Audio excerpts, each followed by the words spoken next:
What's up everyone, welcome back to Cartoon and welcome to the new Volkswagen GTI. And in my humble opinion, this is the best GTI product VW has released in years. And in today's video, we're gonna find out why.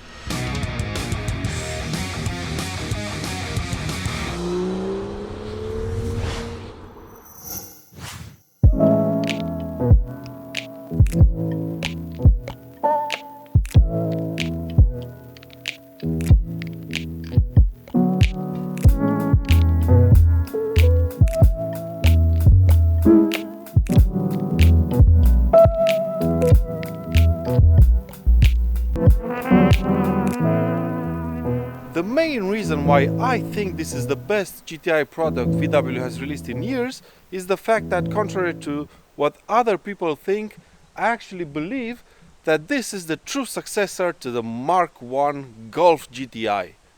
And in order to better understand why I believe those things about the GTI, I'm going to split up this video into 5 sections.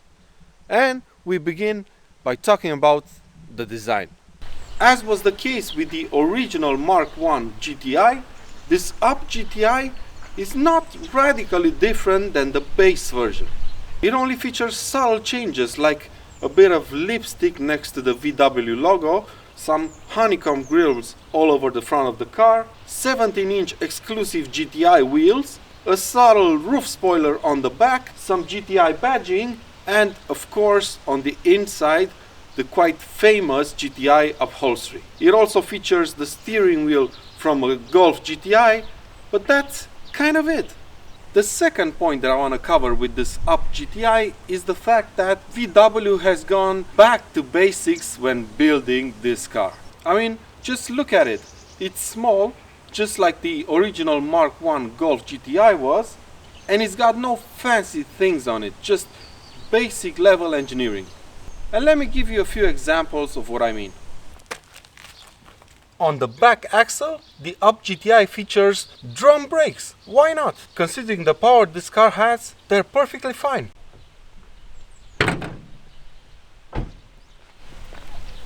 When was the last time you saw one of these on a car?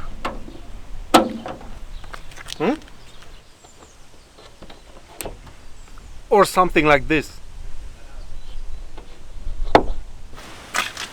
It doesn't even have a sports button in 2018. But it does have something most cars miss nowadays: the ability to park in half the space you'd need to fit a Golf in. How about that? Now let's talk practicality. Even though it might not look like it, this new GTI is quite a practical car. It has 4 doors, quite a spacious boot for such a car, and just look at that idiot.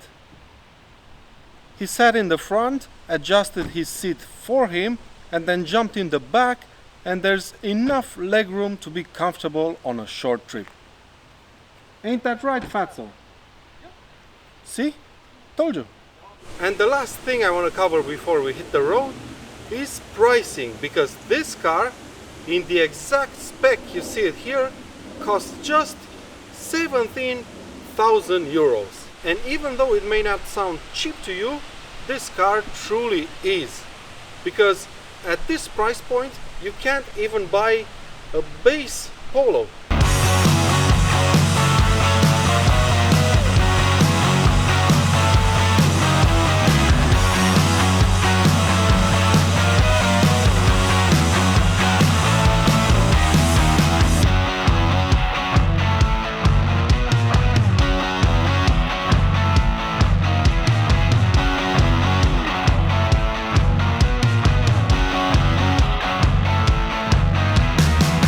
Around town, this car is very easy to drive.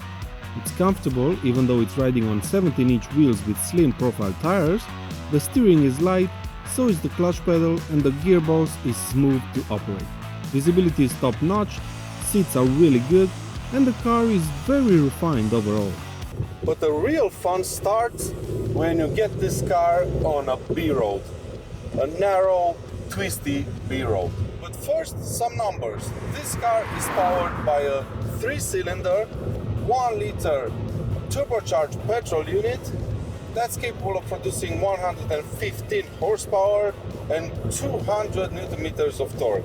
It gets the car from 0 to 100 kilometers per hour in about 8 seconds or so. It's not really relevant for such a car, but it only weighs a smidge above 1 ton.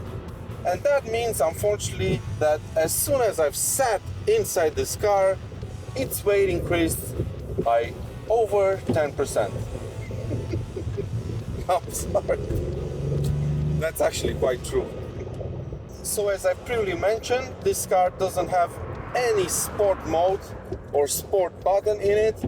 The steering has one setting, so does the engine, and so does the throttle response. Just like the Mark I Golf GTI.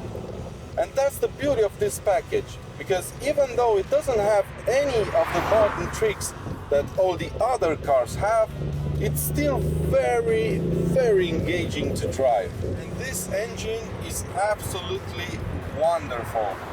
It's got plenty of punch if you manage to keep it between 3 and 4,500 RPM. But thanks to this wonderful 6-speed manual transmission, you can do that quite easily, and it makes the whole driving experience even more engaging. You can call this engine whatever you want, but in this car, you can't really call it slow. It's so fun to throw this car around corners. It's got that old school body roll to it, because around town, like I said, the suspension is pretty comfortable, and out here it's exactly the same. But one of the things I love most about this car is the fact that for once on these roads I can actually use the entire power the engine has to give me. Which, let me tell you, it wasn't really the case when I drove the Golf R and the M2 on these roads. And just look at this hairpin, I'm full throttle. There's not much else to say, is it? And I know there's been some controversy regarding this car. Some people complaining that it's not powerful enough. Other people complain about the drum brakes on the back. And some people went so far as to complain about this car not being a performance version of the up for the track. And I'm sorry, but if you're planning to buy one of these to take it to a track, well, you're kind of missing the whole point of the Up GTI. This is a car designed to be as fun as possible to drive on small, narrow B-roads such as this one. It's not going to win you drag races, it's not going to be faster around the track than a bigger hot hatch, for example. No, basically this is Volkswagen's way of saying that sometimes less is more. But anyway, my friends, this is where I'm going to end this video. I really hope you've enjoyed it. I've had lots of fun making it.